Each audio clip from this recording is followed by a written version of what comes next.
You're watching High Definition on i24 News. Thanks for joining us today. I'm Michelle Divone. Today's show is dedicated to the LGBTQ community in Israel, a community that is increasingly visible and influential in all aspects of cultural and social life. This June, Tel Aviv marked its 19th Pride Parade, but despite presenting itself as one of the gay capitals of the world, Israel's LGBTQ community is still seeking basic rights to marry, to become parents, to be recognized by law. We'll be featuring 3 different stories, all relating to the LGBTQ community. The first examines being gay from a religious angle. The second looks into the lives of a group of middle-aged to elderly gay men who meet weekly, some still closeted. And our third subject, and perhaps the most groundbreaking, is the story of Yiska Smith, the first transgender rabbi.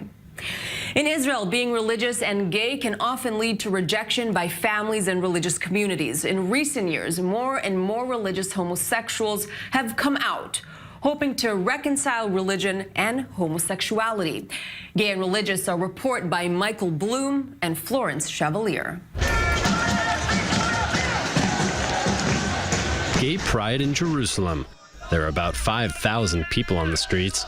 For 12 years, the Holy City's been putting on the colors of the rainbow during the annual parade. But here, one won't find floats or extravagant costumes. Nevertheless, the atmosphere is festive and good-spirited.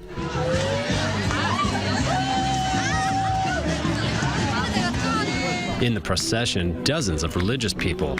In the recent years, they've also participated in the Gay Pride. The rainbow-colored kippah on their heads, they're not ashamed anymore to make their presence seen on the streets of the Holy City. On their t-shirts, one can read these words: "Proud to be a religious gay."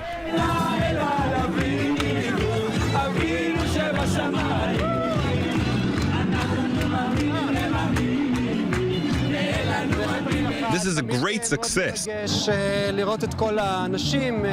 is always so exciting to see all these people dancing. One of the things we've accomplished through our work is that we've reconnected the people in the parade with their Judaism.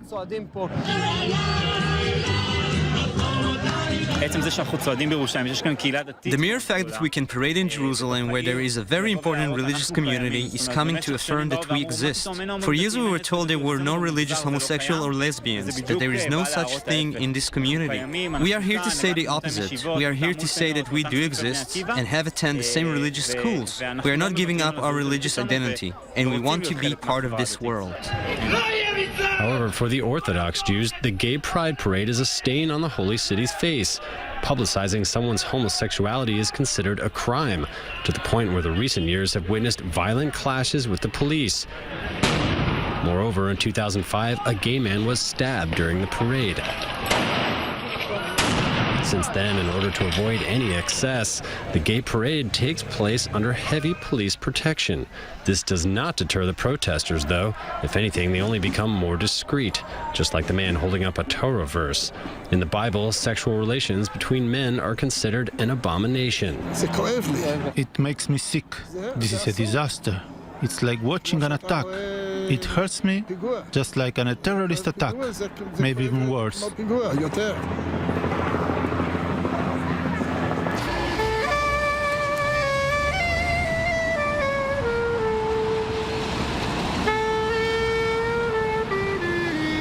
Procreation is a divine command in Judaism. As a result, most of the religious Jewish homosexuals get married, have children, and hide their sexual orientation for fear of being ostracized by the religious community. They form an invisible minority on the fringes of society. Those who admit their sexual orientation feel misunderstood, just like in this Israeli movie where a young religious man explains to his mother that he has not chosen to be gay.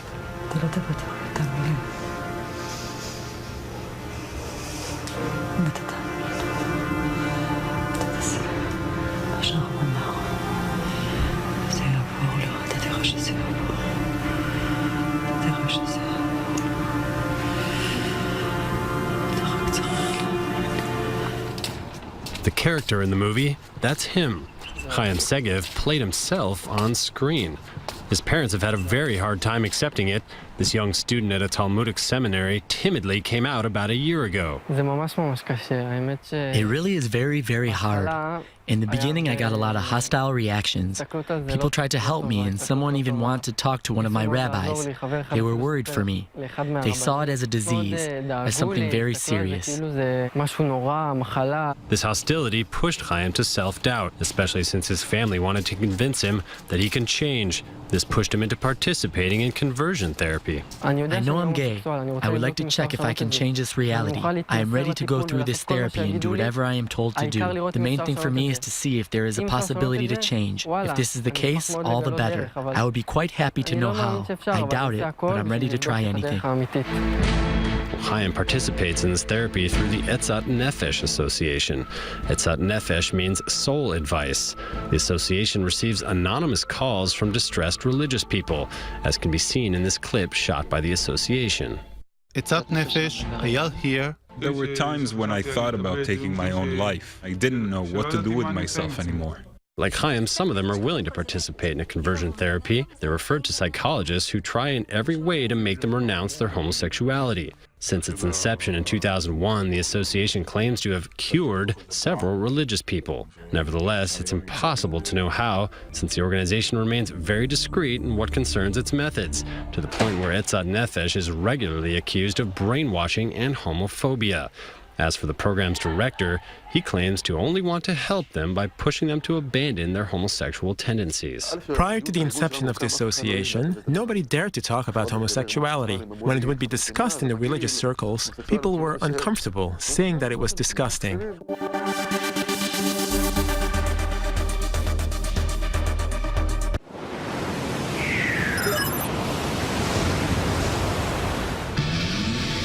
There are never enough hours in the day to get everything done. That's why we're here. We bring you all the major headlines from around the world in a way you won't hear anywhere else. Perspectives, looking at the news in a different way. Perspectives, Monday through Thursday at 11 p.m. Strictly Security. Your weekly look into security, intelligence, and strategic affairs. Our team brings the latest on the major international conflicts, analysis of the major security issues right here in the Middle East and around the globe. Join us for a close look at the innovative military technology and get up to speed with what's happening in cyberspace. Saturdays, 8 p.m., only on i24NEWS.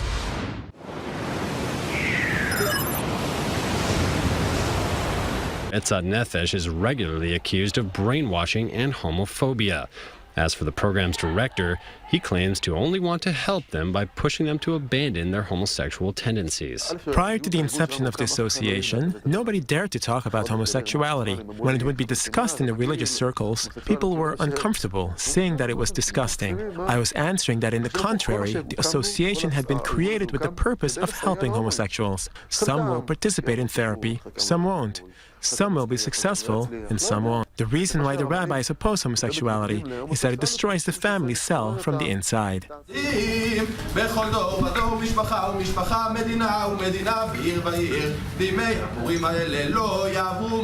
Despite the traditional opposition from the rabbis, increasing numbers of homosexuals have come together to pray.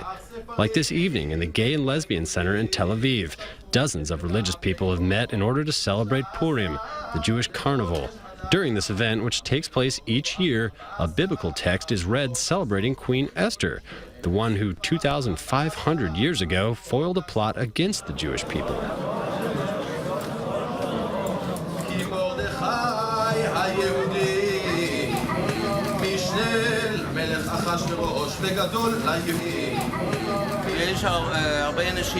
There are many religious people who can't find their place among their families and synagogues. They're not allowed to pray because of who they are. So they have created their own place of worship where they can pray together. Purim is meant to be the most joyous holiday of the Jewish calendar. As the tradition says, each one must wear a disguise. But beyond these costumes is one of those rare opportunities for these gay people to reveal themselves as they really are.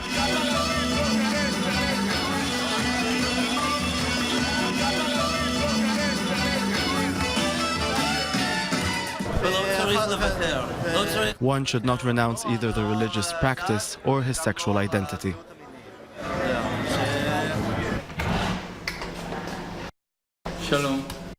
About 30 kilometers away from there, Rabbi Ron Yosef welcomes us in his home. He's both Orthodox and gay. He's the only rabbi in the country who came out. It took place in 2009 on Israeli TV. An unexpected and defiant confession. It took me a good few years. It didn't really come in one day. It isn't only the fear of what you're trying to accomplish, but being an Orthodox rabbi and knowing that nobody has ever done this before makes you understand the overwhelming significance that it carries and the immense responsibility. There is no turning back now. For this rabbi, coming out was the only way to initiate a debate on the subject and make mentalities evolve. In 2008, Ron created HODE, a religious association that has helped more than 6,000 people, a number that continues to grow. His fight? Reintegrating homosexuals into their own religious communities. For Ron, there's no contradiction between living like an Orthodox Jew and his homosexual inclinations. He who takes it upon himself to observe the Torah understands that this is forbidden. To say that it is difficult for a homosexual, yes, I suppose so. Nobody can deny it. It is the same thing for a heterosexual or for a heterosexual rabbi. There are other difficulties. One should not say, since I deal with an interdiction, then the Torah is no longer applicable, or that one should feel different. The term abomination is used many times in the Torah.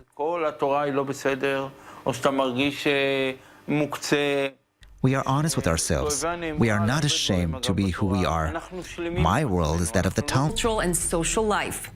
This June, Tel Aviv marked its 19th Pride Parade, but despite presenting itself as one of the gay capitals of the world, Israel's LGBTQ community is still seeking basic rights to marry, to become parents, to be recognized by law, hoping to reconcile religion and homosexuality. Gay and Religious, a report by Michael Bloom and Florence Chevalier. Gay pride in Jerusalem. There are about 5,000 people on the streets. We'll be featuring 3 different stories, all relating to the LGBTQ community. The first examines being gay from a religious angle. The second looks into the lives of a group of middle-aged to elderly gay men who meet weekly, some still closeted. And our third subject, and perhaps the most groundbreaking, is the story of Yiska Smith, the first transgender rabbi. In Israel, being religious and gay can often lead to rejection by families and religious communities. In recent years, more and more religious homosexuals have come out. You're watching High Definition on i24 News. Thanks for joining us today. I'm Michelle Divone. Today's show is dedicated to the LGBTQ community in Israel, a community that is increasingly visible and influential in all aspects of culture.